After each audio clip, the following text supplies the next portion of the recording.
యాజమాన్యం నిర్లక్ష్యం కారణంగానే ఆర్గానిక్ రియాక్టర్ పేలిందని బాధితులు ఆరోపిస్తున్నారు. రాత్రి నుంచి తమను పోలీసులు లోపలికి అనుమతించడం లేదని మండిపడుతున్నారు. బాయిలర్లను మార్చకపోవడం వల్లే ఈ ప్రమాదం జరిగిందని స్థానికులు అనుమానిస్తున్నారు. నిర్లక్ష్యం కారణంగా నిండు ప్రాణాలను కోల్పోయామని మృతి చెందిన వారి బంధువులు ఆవేదన వ్యక్తం చేస్తున్నారు. ఇదే విషయానికి సంబంధించి మరింత సమాచారం మా ప్రతినిధి రాము అందిస్తారు. సంగారెడ్డి జిల్లా ఆత్మూరు మండలంలోని ఎస్బి ఆర్గానిక్ పరిశ్రమలో రియాక్టర్ పేలి భారీ అగ్ని ప్రమాదం సంభవించిందని చెప్పుకోవచ్చు. అదేవిధంగా చూసుకున్నట్లయితే ఈ యొక్క రియాక్టర్ పేలడంతో ఇక్కడ 5గురు మృతి చెందారు. అందులో ఒక డైరెక్టరు, 4 కార్మికులు ఉన్నారు. అయితే 20 మందికి తీవ్ర గాయాలయ్యి వారిని ఎంఎన్ఆర్ హాస్పిటల్ అలాగే ప్రభుత్వ గవర్నమెంట్ సంగారెడ్డి హాస్పిటల్కు తరలించారు. పరిస్థితి విషమించిన వారిని కొందరిని ఉస్మానియా హాస్పిటల్ కూడా తరలించినటువంటి పరిస్థితి. అయితే మనం ప్రస్తుతం ఈ ఎస్బి ఆర్గానిక్స్ పరిశ్రమ వద్ద ఉన్నాము. అయితే కొంతమంది ఇక్కడ పరిసర ప్రాంతాల్లో ఉన్నటువంటి వారు ఉన్నారు. వారిని అడిగి తెలుసుకుందాము. అన్న చెప్పన్నా, ఇప్పుడు ఇక్కడ ఏ విధంగా జరిగింది, అసలు రియాక్టర్ ఏ విధంగా పేలింది, అసలు ఏంటి పరిస్థితి? నిన్న మధ్యాహ్నం 3 గంటలకు సడన్గా మంటలు వచ్చి శబ్దం వచ్చింది. దగ్గర ఒక 5 నుంచి 6 కిలోమీటర్ వరకు షేక్ అయింది. చుట్టుపక్కల ఉన్న కొన్ని నిర్మాణాలు కూడా కూలిపోయినాయి. అప్పుడు మాకేం అర్థం కాలేదు. వచ్చేసరికి ఇక్కడ పెద్ద ఎత్తున మంటలు వచ్చినాయి. అక్కడ మంటల్లో చాలా మంది కార్మికులు చిక్కుకూరని చెప్పి తెలిసింది. కొద్దిగా ఒక గంట 2 గంటలు శ్రమించిన తర్వాత కొంతమందిని బయటికి కూడా తీసుకురావడం జరిగింది. మరి నిన్నటితో ఈ రోజుతో ఒక 7 మంది చనిపోయారని సమాచారం.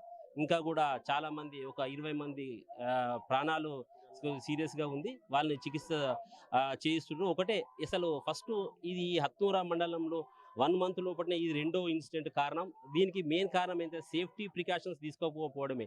అంటే ఫ్యాక్టరీ ఆఫ్ ఇన్స్పెక్టర్ అయిన డిప్యూటీ ఇన్స్పెక్టర్ అయిన ప్రవీణ్ గారి నిర్లక్ష్యం కారణం.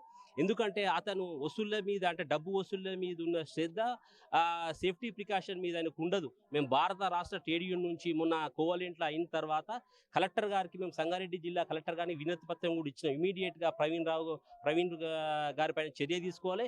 ఇక్కడ నుంచి అయినా సరే ఇట్లా మీరు మొత్తం ఏదైతే మరి మన ఈ ఫ్యాక్టరీస్ ఉన్నాయో ఆ ఫ్యాక్టరీస్ నుంచి మీరు తనిఖీలు చేయండి. ఏవైతే తనిఖీలు చేసిన తర్వాత సేఫ్టీ ప్రికాషన్స్ వచ్చే విధంగా చూడాలని కలెక్టర్ గారిని విజ్ఞప్తి చేశాం. అయినా కానీ ఇప్పటి వరకు కూడా ఎలాంటి చర్య చేపట్టలేరు. ఇప్పుడు ఇంత పెద్ద ఫ్యాక్టరీలా కనీసం ఒక అంబులెన్స్ లేదు, ఒక సేఫ్టీ సంబంధించిన మేనేజర్ లేడు. ఎవరైతే డబ్బులు కకృతి పడి డబ్బులు అంటే క్వాలిఫికేషన్ ఉన్న వారిని, అంటే నాణ్యత లేని వారిని తీసుకుంటే డబ్బు ఎక్కువ, శాలరీ ఎక్కువేయాల్సి వస్తుందని 10th ఫెయిల్ అయిన వాళ్ళు, ఇంటర్ ఫెయిల్ అయిన వారిని ప్రాణాలతో చెలగాటమాడారు. కాబట్టి ఇమీడియట్గా కంపెనీ యాజమాన్యం పైన క్రిమినల్ కేసు బుక్ చేసి చనిపోయిన వారిని ₹1,00,00,000 నష్టపరిహారం చెల్లించాలి. మరి అలాగే క్షేత్రఘాతులు గాయపడ్డ వారిని ₹50,00,000 ఇవ్వాలని చెప్పి భారత రాష్ట్ర ట్రేడ్ యూనియన్ నుంచి నేను డిమాండ్ చేస్తా ఉన్నా. అయితే ఇది ఇంకొంతమంది మనతో పాటు ఉన్నారు, వాడిని తెలుసుకుందాము. చెప్పండి, ఇక్కడ అఫీషియల్గా 5 మంది చనిపోయారు అన్నట్టుగా మనకు సమాచారం. అయితే ఇక్కడ 7 మంది అని కొందరు అంటారు. మీకు ఈరోజు చందాపూర్ గ్రామ శివారులో ఉన్నటువంటి ఎస్బి ఆర్గానిక్స్లో జరిగిన ప్రమాదము తెలంగాణ రాష్ట్రంలో ఉన్న ప్రతి ఒక్కరికి బ్లాక్ డేగా గుర్తించాలి. నిన్న 4:30 ప్రాంతంలో ఈడ పేలుడు సంభవిస్తే చుట్టుపక్కల గ్రామాల్లో ఉన్న ప్రతి ఒక్కరు భయాందోళనకు గురైపోయారు. ఇక్కడికి వచ్చి మేము వితిన్ ఒక నిమిషంలో ఇక్కడికి రెప్పపాట్లో వచ్చేసరికి ఆల్రెడీ లోపల మేము ఒక 5 మందిని రెస్క్యూ చేసి తీసుకొచ్చాము. అప్పుడు అంబులెన్స్ లేవు, ఏం లేవు. ఆ లోపలికి ఎంచి ఏదైతే ఈ మెయిన్ గేట్ దగ్గర ఉందో గేట్ దగ్గరికి తోలుకొచ్చినాము. ఇలా మెయిన్ కీలకంగా మధ్యతరగతి కుటుంబాలకు చెందిన వాళ్ళు కంపెనీ మంచిగా ఉండాలి, కంపెనీ భవిష్యత్తు మంచిగుంటే మేము మంచిగుంటుందని ఇలా పనిచేస్తే వాళ్ళ ప్రాణాలని కోల్పోయి అలా వాళ్ళ కుటుంబాలు నడిరోడ్లు ఉన్నాయి.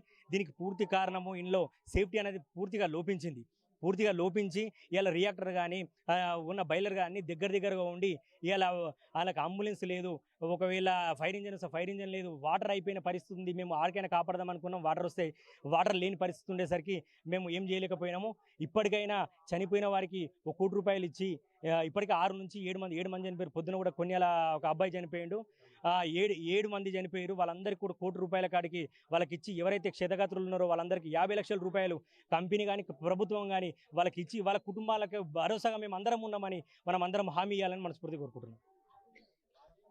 సంగారెడ్డి జిల్లా ఆత్మూరు మండలం చందాపూర్ విలేజ్లో ఎస్ఆర్ ఆర్గానిక్స్ సంబంధించిన కెమికల్ కంపెనీ చాలా కాలం నుంచి నడుస్తూ ఉంది. ఈ కంపెనీలో ఎలాంటి రక్షణ సంబంధించిన, సేఫ్టీ సంబంధించిన ఎలాంటి లేవు. అందులో చేస్తున్నటువంటి వాళ్ళు కూడా తక్కువ జీతాలకు, తక్కువ ఎడ్యుకేటెడ్ ఉన్న వాళ్ళు చేస్తూ ఉన్నారు. కాబట్టి సేఫ్టీ సంబంధించి ఎలాంటి కార్మికుల పక్షాన లేదు.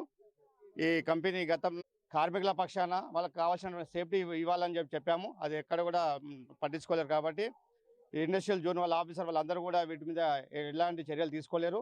ఇప్పటికైనా చనిపోయిన వాళ్లకు భార్యతో నష్టపరిహారం ఇవ్వాలి. ఇంకా శవాలు ఉండొచ్చు అనే అనుమానం వ్యక్తం చేస్తూ ఉన్నారు. ఇప్పటికీ సంఖ్య 9కి 8కి అంటూ ఉన్నది, స్పష్టత లేదు. వాళ్ళంతా ఇంకా గాయాలైన వాళ్ళు కూడా చుట్టుపక్కల హాస్పిటల్లో ఉన్నారు. స్పష్టత ఎవరు కరెక్ట్గా ఇంకా లిస్ట్ లేదు. ఏమైనా కూడా ఈ కంపెనీలో చనిపోయిన వాళ్ళకు ₹1 కోటి దాకా ఇవ్వాలని చెప్పి మేము డిమాండ్ చేస్తూ ఉన్నాం. గాయాలైన వాళ్ళకు ఆ క్షతగాత్రులు కూడా 50 లక్షలకి ఇచ్చి ఆదుకోవాలని చెప్పేసి ప్రభుత్వాన్ని డిమాండ్ చేస్తూ ఉన్నాం. ఇది పరిస్థితి. మొత్తంలో చూసుకున్నట్టయితే ఇక్కడ మొత్తం కంపెనీ నిర్లక్ష్యమే కారణమని ఇక్కడ ఈ పరిసర ప్రాంత వారు చెప్తున్నటువంటి పరిస్థితి. మొత్తంలో ఈ క్షతగాత్రులను ఆదుకొని 50 లక్షలు డిమాండ్ చేస్తున్నటువంటి పరిస్థితి. అలాగే మృతి చెందిన కుటుంబాలను ఆదుకొని వాళ్ళకు ₹1 కోటి ఇవ్వాలనేసి అయితే ఇక్కడ డిమాండ్ చేస్తున్నారు. మొత్తంలో మృతి చెందిన వారు బంధువులు మాత్రం ఇక్కడ పెద్ద ఎత్తున ఆందోళన చేస్తున్నారని కూడా మనం చెప్పుకోవచ్చు. కెమెరా పర్సన్ ప్రవీణ్తో రాము, ప్రైమ్ 9 న్యూస్, ఎస్బీ ఆర్గానిక్స్ నుంచి.